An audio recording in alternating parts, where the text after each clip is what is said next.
Tengku Syekh Muhammad di Pantai Kulu adalah seorang ulama Aceh yang besar. Beliau lahir tahun 1836 di Pantai Kulu, daerah kita dekat Kemala sekarang, dan di daerah Pedia. Kemudian beliau adalah seorang ulama, kemudian beliau seorang ahli strategi perang dan juga seorang mujahid sekaligus seorang sastrawan yang besar. Kemudian perjalanan hidup beliau lahir di kawasan Pidi, di kawasan Tiro, masih berkeluarga dengan keluarga Tiro. Bahkan beliau seumur dengan Tengku Syekh di Tiro Muhammad Saman, pahlawan nasional Indonesia sekarang, dan sebagai orang yang pertama memimpin seluruh perjuangan di Aceh ini. Jadi Tengku Syekh Muhammad di Pantai Kulu, sewaktu muda beliau belajar di tempat Tengku Muhammad Amin Dayah Cut, yang juga paman Tengku Syekh di Tiro, bersama-sama belajar agama di sana sampai beliau menjadi seorang guru. Kemudian sesudah itu Tengku Syekh Muhammad di Pantai Kulu ini melanjutkan pendidikannya sampai ke negeri Mekah. Nah, di saat di Mekah beliau mempelajari, menekuni seluruh disiplin agama. Beliau mempelajari mantik, beliau mempelajari fikih, beliau mempelajari ilmu-ilmu agama. Bahkan di saat yang sama beliau membangun solidaritas internasional dengan kaum muslimin yang datang dari seluruh dunia. Sehingga di saat beliau di Mekah ini, beliau menjadi seorang syekh, seorang yang sangat tinggi ilmu beliau. Pada tahun 1873 negeri Belanda menyatakan perang kepada negeri Aceh, dan beliau mendengar tentang perang itu sewaktu beliau di Mekah. Beliau kemudian mengumpulkan seluruh bekal yang beliau punya. Kemudian beliau juga menggunakan seluruh kekuatan jaringan yang beliau miliki. Beliau kemudian pulang ke Aceh pada tahun 1881 untuk turut berjuang bersama para ulama yang ada di Aceh. Jadi beliau pulang dari Mekah menuju Aceh itu dengan kasat, dengan niat bahwa beliau itu akan berperang membantu para ulama di Aceh, yang juga saat itu yang memimpin perjuangan Aceh melawan Belanda adalah sahabat beliau Tengku Syekh di Tiro Muhammad Saman. Kemudian menurut cerita bahwa di dalam perjalanan pulang beliau dari Jeddah menuju Penang kemudian masuk ke Aceh, beliau mengarang sebuah tulisan yang sangat dahsyat. Tulisan itu disebut dengan Hikayat Perang Sabi. Jadi Hikayat Perang Sabi ini adalah sebuah karya sastra yang sangat monumental, yang bisa membangkitkan semangat perjuangan seluruh rakyat Aceh untuk melawan penjajah Belanda. Mungkin banyak kita lihat pujangga-pujangga, sastrawan-sastrawan lain yang ada di seluruh dunia mengarang buku dan segala macam, tetapi tidak mempunyai pengaruh yang sangat luar biasa seperti pengaruh yang dimiliki oleh Hikayat Perang Sabi ini. Karena di dalam Hikayat Perang Sabi ini ada cerita-cerita bagaimana seorang yang muslim, dia itu mempertahankan agamanya dan berperang untuk membela negaranya. Kemudian beliau juga seorang ahli strategi perang. Di saat itu banyak ulama di Aceh dan sebelum-sebelumnya, masa-masa sebelumnya, mengarang kitab, mengarang buku memakai bahasa Melayu. Jadi bahasa itu bisa dipelajari, bisa dibawa ke Malaysia, ke mana-mana orang untuk mempelajari ilmu-ilmu tersebut. Tetapi Hikayat Perang Sabi ini ditulis dengan bahasa Aceh. Kenapa ditulis dengan bahasa Aceh? Karena Belanda waktu mereka agresi ke Aceh hanya tahu bahwa di Aceh ini yang ada cuman bahasa Melayu dan bahasa-bahasa yang lain. Jadi mereka menganggap bahwa orang Aceh ini, ulama-ulama Aceh menyampaikan pesan dengan bahasa Melayu. Sehingga persiapan Belanda waktu datang ke Aceh itu bahasa Melayu. Nah, Tengku Syekh di Muhammad Pantai Kulu ini, beliau menulis tulisan Hikayat Perang Sabi dalam bahasa Aceh sehingga Belanda tidak paham tulisan itu. Tetapi tulisan itu dibaca oleh rakyat dan menggerakkan rasa jiwa untuk bertempur dan berperang. Kemudian Hikayat Perang Sabi ini juga membuat Belanda itu frustasi. Jadi mereka melihat perlawanan yang masif, yang luar biasa dari rakyat Aceh yang digerakkan oleh Hikayat Perang Sabi tadi itu. Mereka menjadi frustasi. Ini ada apa orang Aceh? Sehingga ada istilah Aceh Murden, atau mungkin di Aceh sering didengar dengan Aceh Pungo, bahwa orang Aceh ini seperti sudah gila mereka dalam berperang. Jadi ini disebabkan oleh hikayat Perang Sabi ini. Nazamnya yang ada di dalam hikayat Perang Sabi itu berisi pendidikan, berisi ilmu agama, bahkan berisi ilmu-ilmu akidah, sehingga membangkitkan semangat orang, dan Belanda merasa bahwa ini sebagai ancaman.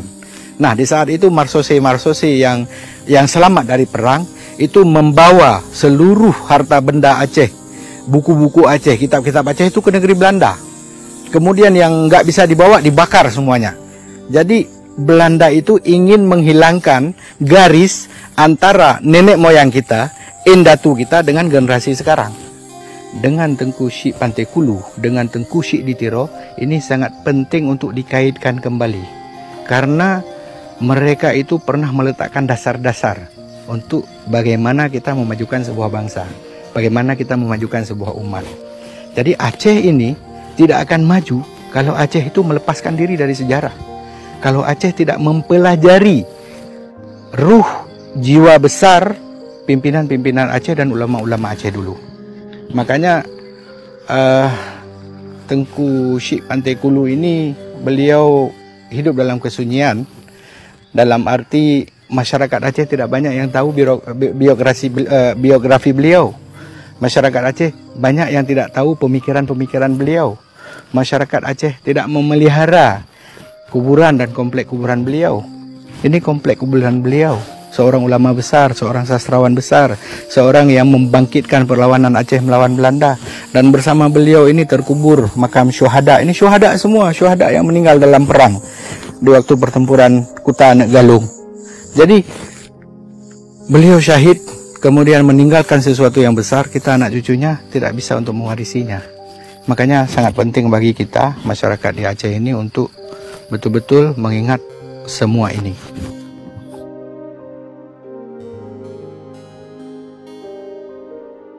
Alhamdulillah, puja ke Tuhan yang pejut alam langit ngan dunia, termasuk laut atau janjungan Nabi Muhammad Sayyidil Anbiya.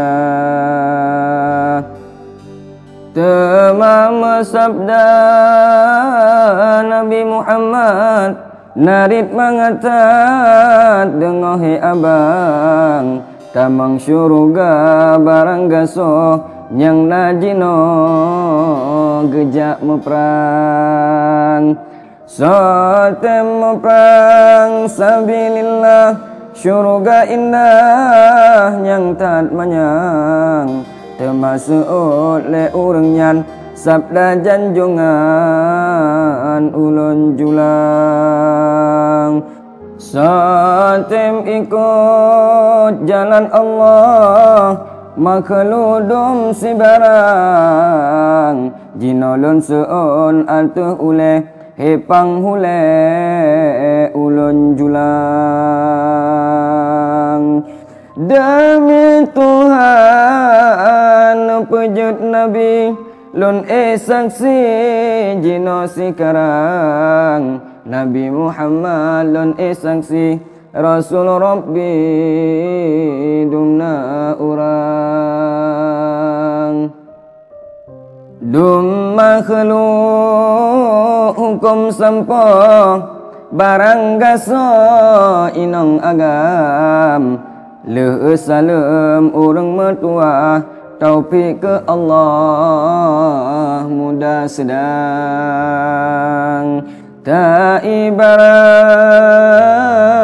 dum getanya, wahai ada dumban yang nak, jino aluh lun boh hikayat, kadang mangat bakta baca.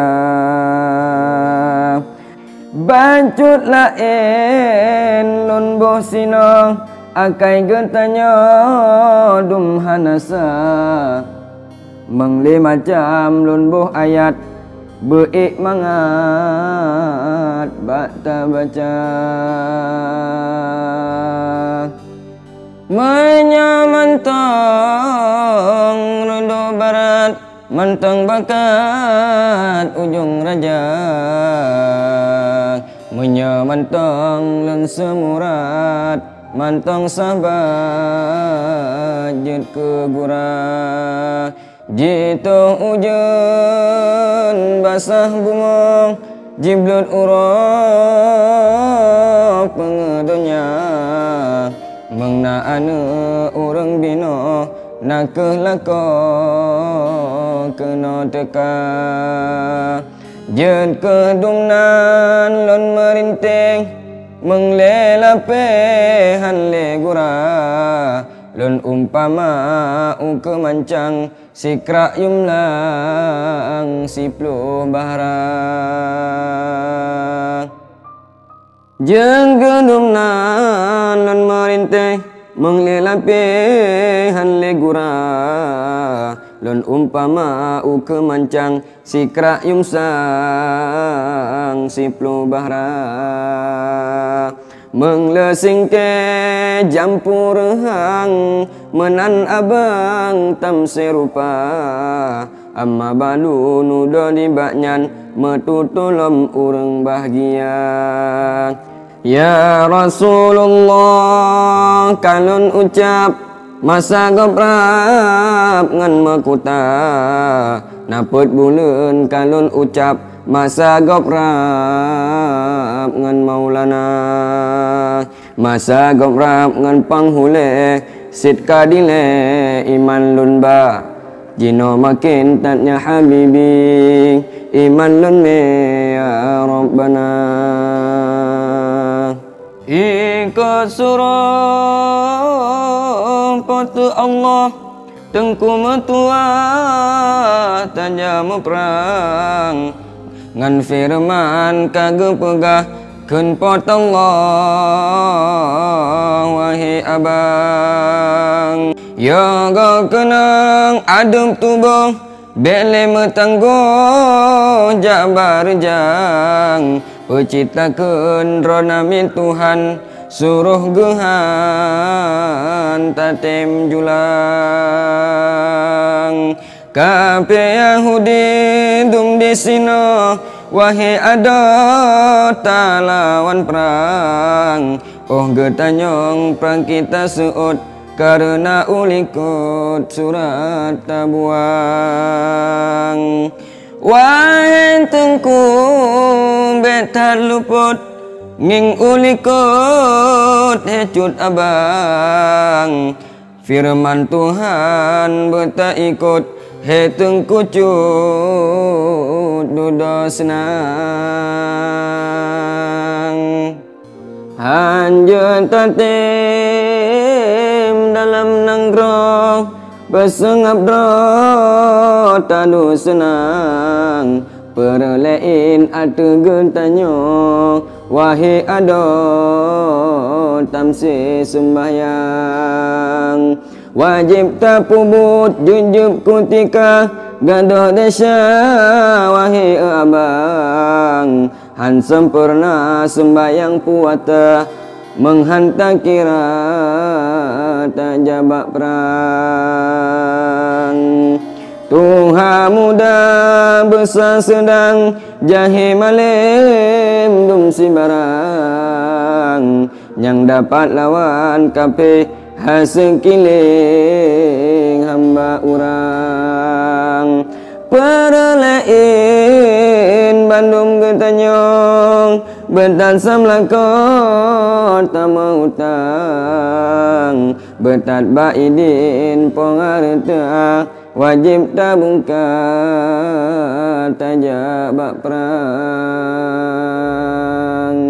Seratan tamengon belanja, nyawang sahja pihan rembang, yang pekongro atahan gejo, preh gepuro dalam nuraka. Sonyang troh mendalam puto, han gepako belanja perang, badan gete uro hanco aso dengan tulang. yang adab jina gerasa, yang tadria gagah meriwang, sabab getro le harta han gekira belanja perang,